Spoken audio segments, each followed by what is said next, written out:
where the rock fall is sitting within the unit. So at a point in the future, we can see that that rock fall and the associated rocks were interfering in this unit here. And now where's it gonna go from here? Who's gonna interpret that?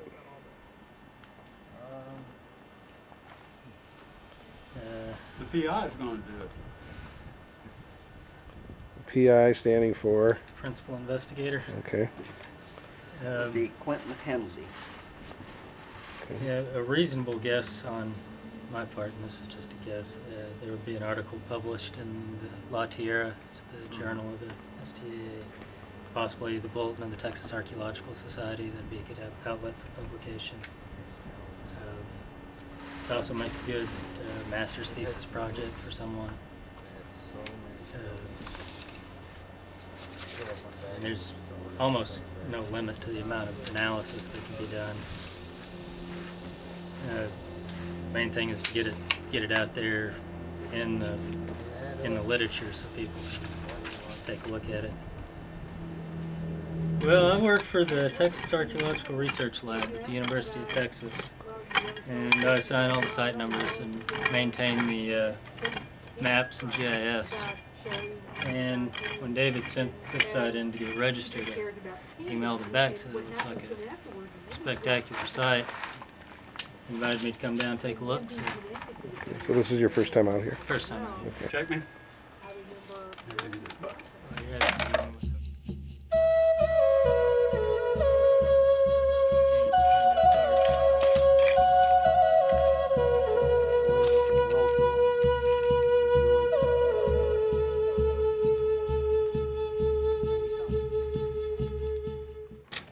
Each excavator has a color, and that helps make sure when we screen it that we have all of the material from the same level, the same unit, the same level, so that it doesn't get mixed during the screening process and bagging process. At our quarterly meeting last week, we had a speaker there that talked about rhabdotas as a food source.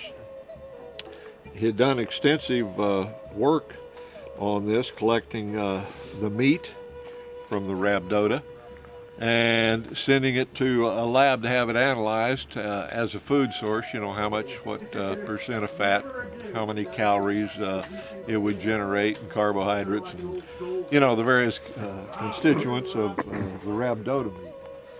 And one of the questions was always, how do you get the rhabdota, the meat, out of that little shell? Well, they'd done some work on that too, and found that if you dropped them in a pot of water, turned the heat on, when the water got to about 110 degrees, they crawled out of their shells. And it was just a matter of taking like a toothpick or anything and flicking them. You could flick them out as fast as you could grab them. And so, I don't know, you know, it's a possibility maybe it was a food source. Something personally I'd always doubted until I heard that presentation. Now I have to allow that, well, maybe, just maybe. Draw me a line.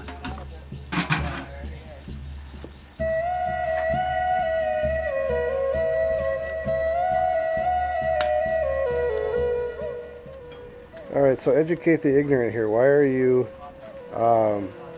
going from the point right underneath Joe's feet instead of further down where you're standing? Well, the ultimate idea of this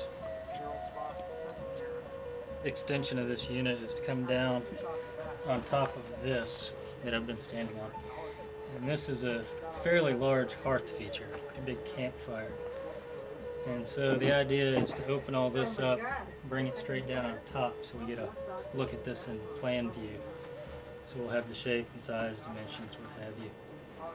And then I don't know what their plans are, but my guess is that it'll be cut in half, bisected, and then half of the rocks will be plucked out and the dirt underneath them will be sampled, bagged up, because the dirt underneath them is pretty much sealed in place, so it should be pretty much exactly the surface that the Native Americans left. Why this is so important?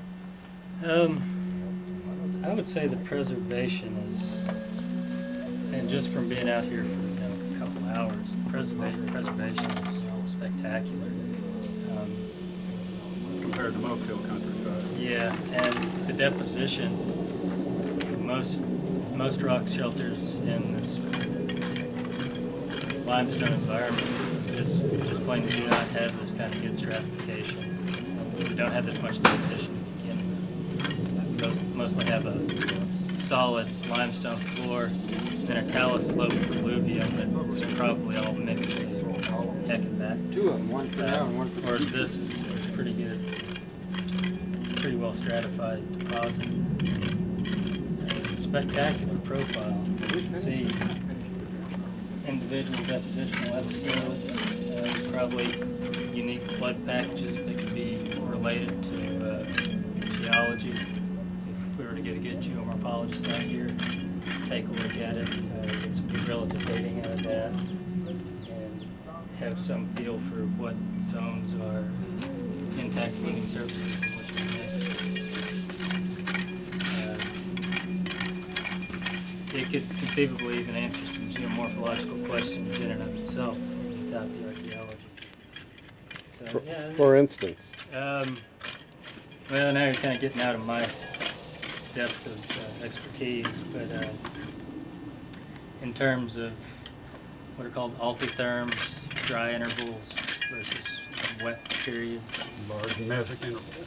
magic intervals, xeric intervals.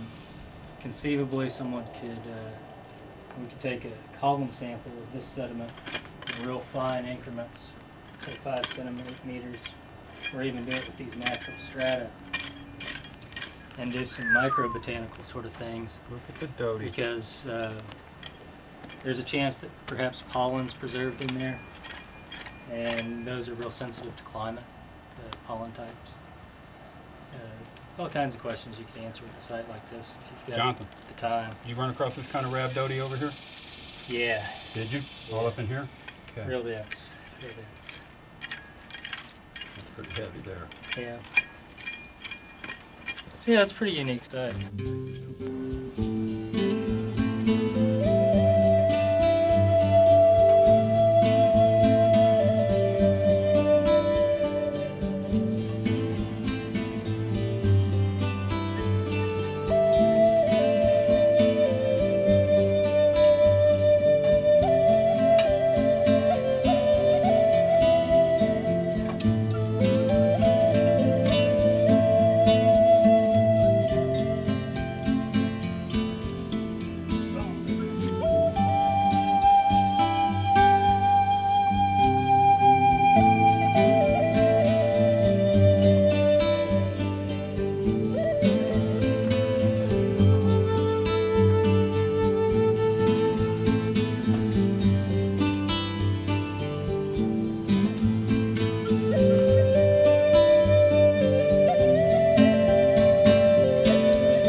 We've found hey, what do you 10 or- got there?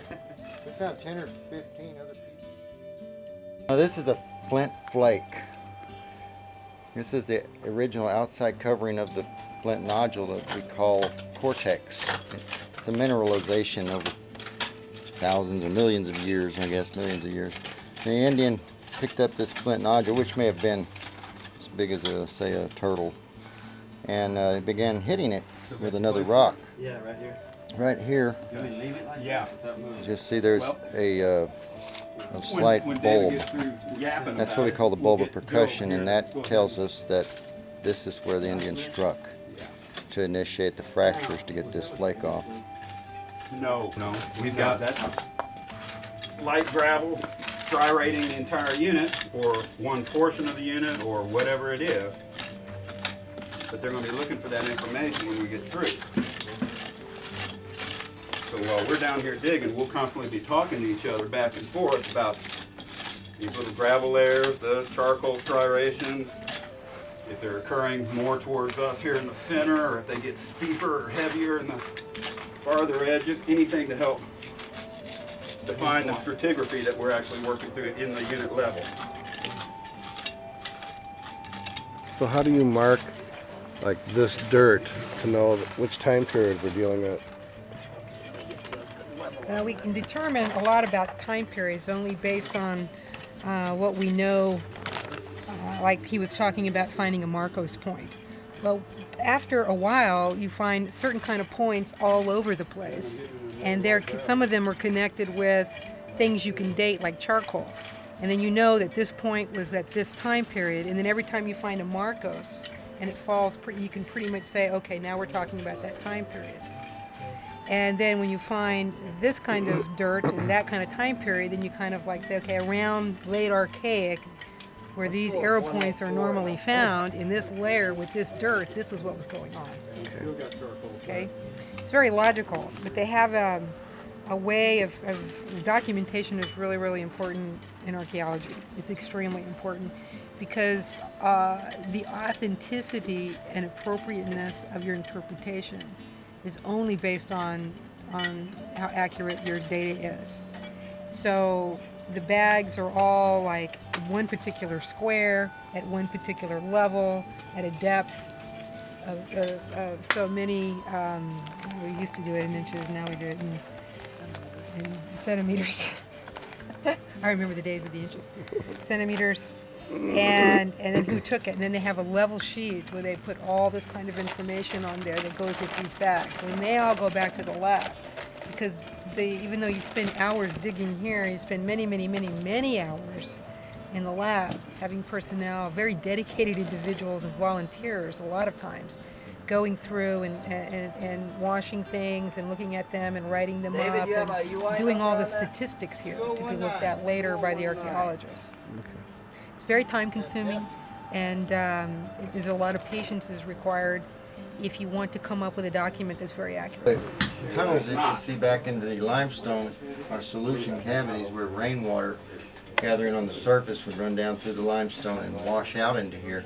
At one time, maybe before this rock that's in front of the cave fell, this was the surface of this cave, and it's eroded down because of that rainwater over the thousands of years to what we see now. Each and every heavy rain event in which water flowed out of these tunnels washed deposits down on the living surface here and sealed those surfaces in.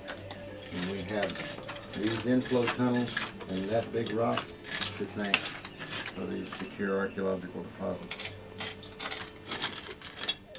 So I was lucky enough to tie in with Colonel Tom Kelly, who is kind of an icon of FTAA. He taught me how to dig properly, how to set up my sites, and really stayed on me about doing it right. And then I got to help edit and do the photo retouch and photos of Dan Davis's book, Artifacts of the Prehistoric Indians, Texas Indians. It's about a 600-page book. So that all kind of came together for me due to Dan Davis and Colonel Tom Kelly. So tell me the significance of this. Is this like an important find, a mediocre find? Oh, this site, as far as artifacts that are coming out of it, excluding the obsidian, these are ordinary artifacts that we would find in any excavation. What's special about this site is that the biobotanical information is sealed in so well. When this site is finally published, which may take a few years, it will be referred to in every archaeological report from now on. This will be the most important site as far as environmental information in Central and South Texas.